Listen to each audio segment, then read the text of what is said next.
My dear friends, my dear masters and my dear gods, எல்லோருக்கும் வணக்கம். நாம் எல்லோரும் ஆன்மாக்கள் அப்படின்ற விஷயம் நாம் எல்லோருக்குமே தெரியும். எந்த பகவத்கீதை படித்தாலும், எந்த உபனிஷத்துக்கள் படித்தாலும், எது நீங்க படித்தாலும், ஆன்மீகத்துக்கு சம்பந்தப்பட்ட புஸ்தகங்கள் எல்லாமே படித்தால் கடைசியாக உங்களுக்கு என்ன அனுபவம் வருது அப்படின்னா, அனைவரும் ஒரு ஆன்மா மட்டுமே அப்படின்ற விஷயம் நமக்கு அனுபவமாக தெரியுது மாஸ்டர்ஸ். எல்லாரும் ஆன்மாக்கள் தான், பட் எந்த விதமான ஆன்மாக்கள் அப்படின்ற விஷயம் தெரிஞ்சுக்கணும். 5 வகையான ஆன்மாக்கள் என்பது இருக்கு. முதலாவது வகையான ஆன்மா எந்த விதமான ஆன்மா அப்படின்னா மூர்க்காத்மா அப்படின்னு சொல்லுவாங்க. 2வது வகை துஷ்டாத்மா. 3வது சுபாத்மா. 4வது மகாத்மா. 5வது பரமாத்மா. 5 வகையான ஆன்மாக்கள் இருக்கிறது. மூர்க்காத்மா, துஷ்டாத்மா, சுபாத்மா, மகாத்மா, பரமாத்மா. மூர்க்காத்மா என்பவர் எப்படி இருப்பார்கள் அப்படின்னா, எது சத்தியம், எது அசத்தியம், எது உண்மை, எது பொய், எது நித்தியம், எது அனித்தியம், இந்த விஷயங்கள் ஒண்ணு இருக்கு அப்படின்ற விஷயம் கூட அவங்களுக்கு தெரியாது. இந்த உலகத்துக்கு ஏன் வந்திருக்கிறோம் அப்படின்ற விஷயம் தெரியாது. கடந்த பிறவி ஒண்ணு இருக்கு, அடுத்த பிறவி ஒண்ணு இருக்கு அப்படின்ற விஷயம் தெரியாது. இந்த விஷயங்கள் எல்லாமே சொன்னாலும் அவங்களுக்கு புரியாது. அக்செப்டன்ஸ் அப்படின்றது 0. அந்த மாதிரி ஆன்மா இவங்க எல்லாமே மூர்க்காத்மா அப்படின்னு சொல்லுவாங்க. 2வது துஷ்டாத்மா. இவங்க அவங்களுக்காக என்ன வேணுமானாலும் செய்வாங்க. எந்த வகையான ஹிம்சையாகட்டும், எந்த வகையான மோசமாகட்டும், எல்லா வகையான தேவையில்லாத செயல்கள் எல்லாமே செய்வாங்க. எனக்கு தரணும், எனக்கு வரணும், நான் இந்த இடத்துக்கு போகணும், நான் இந்த லெவலுக்கு வரணும் அப்படின்ற மட்டும் ஒரு ஹைலி செல்ஃபிஷ் சோல்ஸ் துஷ்டாத்மா அப்படின்னு சொல்லுவாங்க. 3வது வகையான ஆன்மாக்கள் யாரு அப்படின்னா சுபாத்மா. இவங்க என்ன செய்வாங்க அப்படின்னா, நான் நல்லதா இருக்கேன், எல்லாரும் உலகம் முழுவதும் நல்லதா இருந்தா போதும், எல்லோரும் நல்லபடியா இருக்கணும் அப்படின்ற ஒரே ஒரு எண்ணம் தான் இவங்களுக்கு இருக்கும். அடுத்தபடியாக மகாத்மா. இவங்க எப்படி இருப்பாங்க அப்படின்னா, யாரெல்லாம் சரி இல்லாத அவங்க இருப்பார்களோ அவங்களுக்கு நல்லது செய்யுங்க அப்படின்னு சொல்லி மேல இருக்கும் அந்த தெய்வீக சக்தியை வேண்டிக்கிறார். இவங்களுக்கு நல்ல மனம் கொடுங்க, நல்ல புத்தி கொடுங்க, இவங்களுக்கு ஒரு வழிகாட்டியாக ஏதாவது மேல இருந்து அனுப்புங்க அப்படின்ற மாதிரி அவங்களுக்காக இல்லாம மற்றவர்களுக்காக வேண்டிப்பாங்க. அடுத்த படியில யார் இருப்பாங்க அப்படின்னா பரமாத்மா. இந்த ஆன்மா யாரு அப்படின்னா என்லைட்டன்ட் சோல். நீயும் நானும் ஒண்ணுதான், நான் அங்கேயும் இருக்கேன், இங்கேயும் இருக்கேன், நீ அனுபவத்திற்கு எதுவுமே இல்லை, உனக்கு எந்த அனுபவமும் இல்லை, ஆனா எனக்கு எல்லா அனுபவங்களும் இருக்கு அப்படின்ற மாதிரி இருப்பாங்க.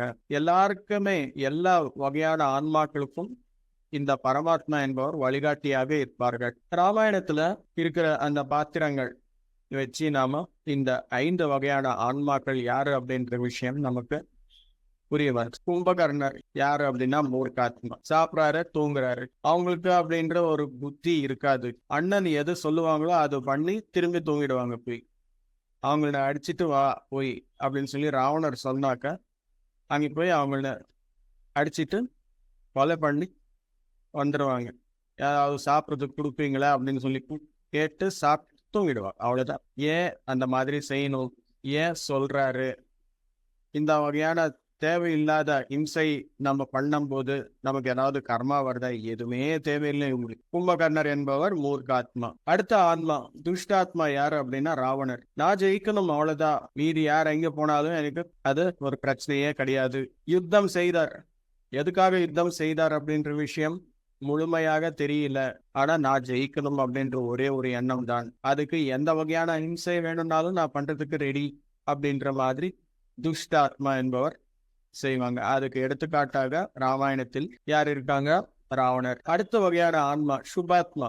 எல்லாரும் நல்லா இருக்கணும், யாருக்குமே எந்த இம்சையும் பண்ணக்கூடாது அப்படின்றவர் யாரு? விபீஷணர். எல்லாரும் இம்சை பண்றாரு ராவணருடைய ராஜ்யத்தில், ஆனா விபீஷணர் மட்டும் இல்ல, நான் பண்ண மாட்டேன், இம்சை என்பது என்னால முடியாது பண்றதுக்கு, செய்தால் நல்லது செய்வேன், இல்ல சும்மா இருப்பேன், அவ்வளவுதான். அது சுபாத்மா.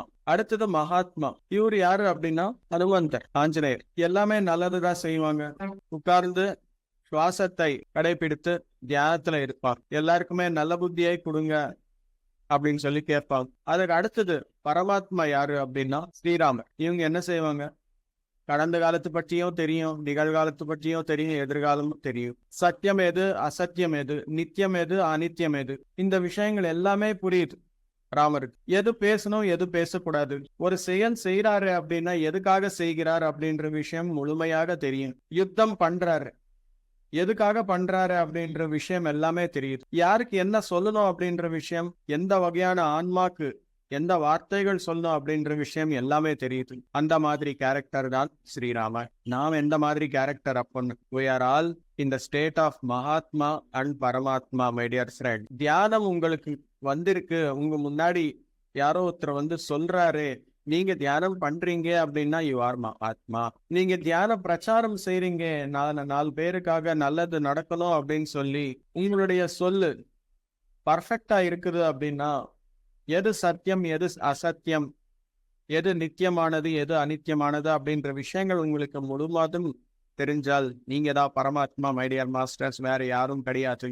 அதுக்காக நாம் எல்லோரும் தினமும் தியானம் செய்யணும். மகாத்மா நிலையிலிருந்து பரமாத்மா ஆகிறதுக்கு மீதி ஆன்மாக்கள் யாரெல்லாம் இருக்கிறார்களோ, சத்தியம் தெரியாதவங்களுக்கு தியானம் செய்யுங்க அப்படின்னு சொல்லணும். துஷ்டாத்மாக்களுக்கு சைவ உணவாளர்களாக ஆகுங்கள், இம்சை என்பது வேண்டாம் அப்படின்னு சொல்லணும். சுபாத்மாக்களுக்கு இவங்களுக்கு சேவை என்பது செலுத்துங்கள் அப்படின்றது சொல்லணும். மகாத்மா என்ற நிலையில இருக்கிறவங்களுக்கு தியானம் செய்கிறார், இன்னும் சத்திய தரிசனம் ஆகல அவங்களுக்கு நமக்கு தெரிஞ்ச சத்தியங்கள் எல்லாமே சொல்லணும். இதுதான் நம்முடைய கடமை, நம்முடைய பொறுப்பு.